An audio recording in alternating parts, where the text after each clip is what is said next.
It's March 20th here, 2017, and this morning I'm spending some time getting started in a more serious way with my hardwood cutting propagation, and I'm using a setup that provides bottom heat for these cuttings, and I'm going to explain today how I built this and how you could easily build something like this or adapt it to your conditions very easily. It's not very expensive and not very technical, so let's get into it.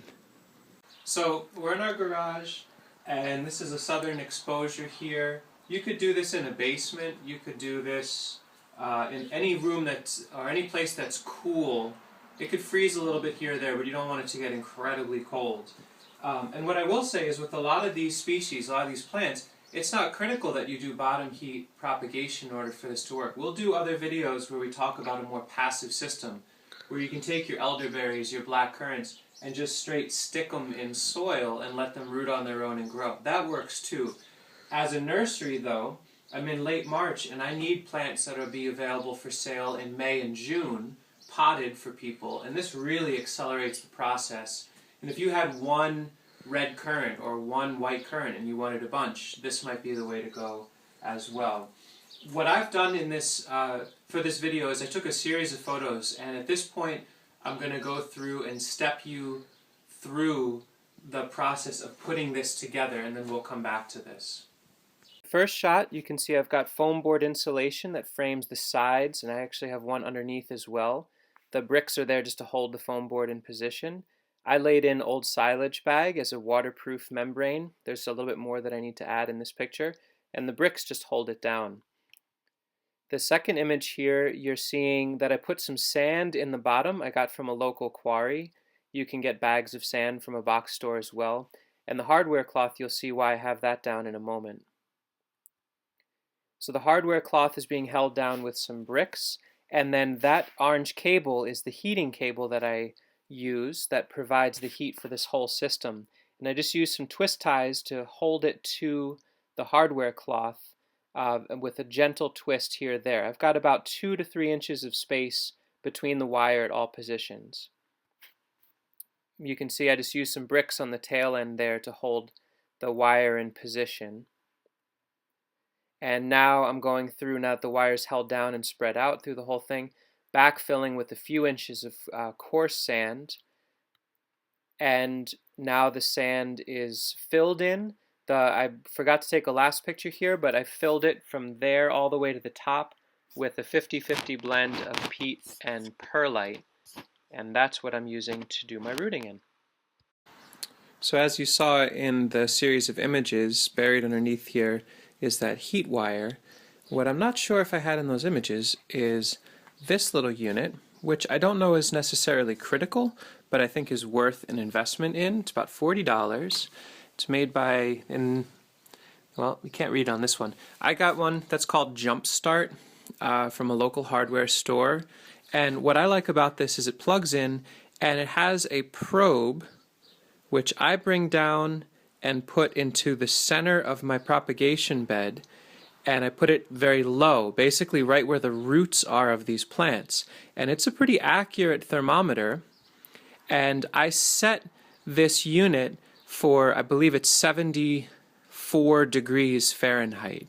And what that does is as soon as it goes below 74, it allows power to flow to the heating cable, and that heats up. When it hits 74, it cuts the electricity to that.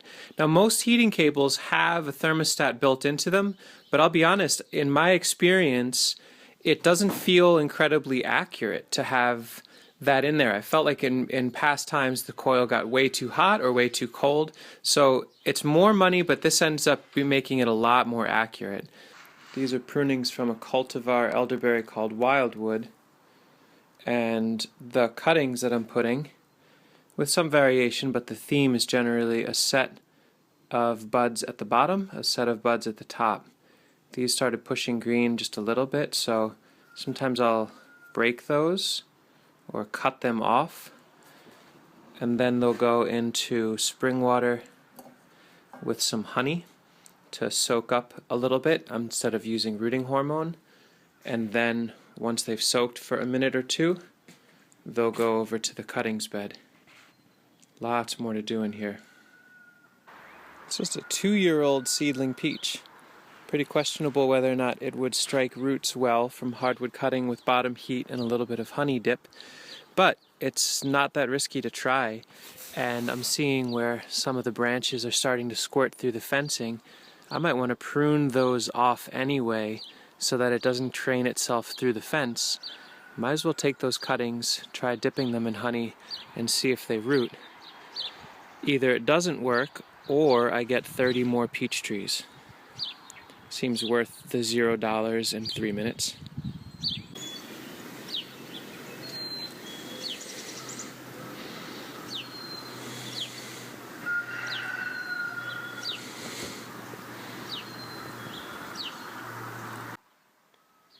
It's a little hard to do with one hand, but I'll try.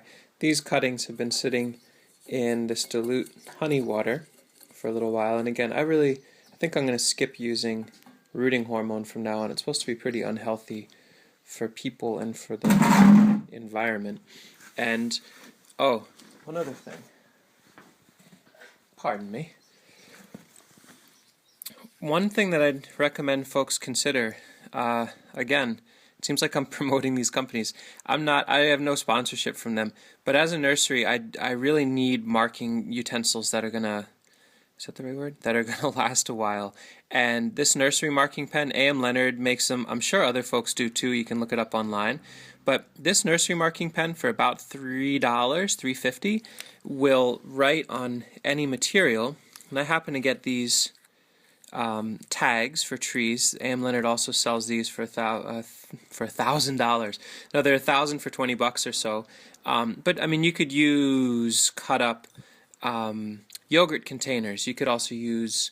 You can see sometimes what I'll use is just popsicle sticks, which you can get from hardware supply places or arts and crafts places. But so anyway, I'll mark the variety. So this is wildwood elder, and this is the date, and the fact that I used honey. And I'll just take them and push them nice and deep in. Basically, I want that bottom set of nodes there to be close to the interface between the sand and this top mix. And that's it. I pack them in super close. And in a few weeks they'll have tons of roots growing. Once they have nice roots on them, I can dig them up and put them out into the garden for a season, or I can pot them up and have them ready for spring plant sales. So it's a tremendous amount of plants that can be made in a 3-foot by 8-foot space in the garage. And all told, I think it's about $100 in materials. So quite worthwhile if you want to go for a larger scale, or be at a smaller scale and do it with a little heat pad if you want. Thanks for watching.